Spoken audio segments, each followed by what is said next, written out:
सूर्याची कर्क संक्रांती म्हणजे सूर्याचा कर्क राशीत प्रवेश, ज्याला दक्षिणायनाचा आरंभ असं देखील म्हणलं जातं, तो 16 जुलै 2025 रोजी सायंकाळी 5:08 होतोय।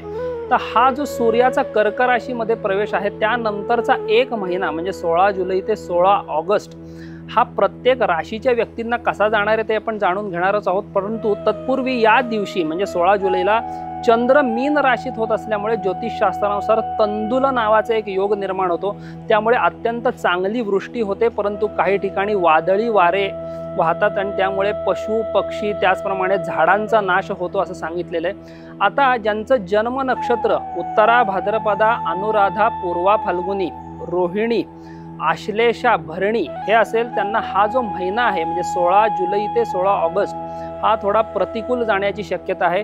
त्याचप्रमाणे ज्यांची मेष ही जन्मराशी आहे त्यांना हा जो महिना आहे त्याचं फळ हे चिंता दिलेलं आहे।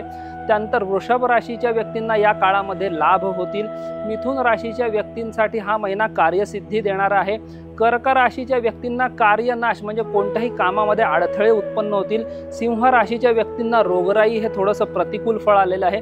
कन्या राशीच्या व्यक्तींना धनप्राप्ती असेल, कार्यसिद्धी असेल, तुमची वेगवेगळ्या पद्धतीने समाजामध्ये उन्नती होणं असेल तसं फळ आलेलं आहे। तुळ राशीच्या व्यक्तींना धनप्राप्ती होईल। त्यानंतर वृश्चिक राशीच्या व्यक्तींना धननाश किंवा कार्यनाश असं फळ आलेलं आहे। धनु राशीच्या व्यक्तींना रोगाचा त्रास किंवा काहीतरी व्हायरल फीवर सारखे आजार संभवतात।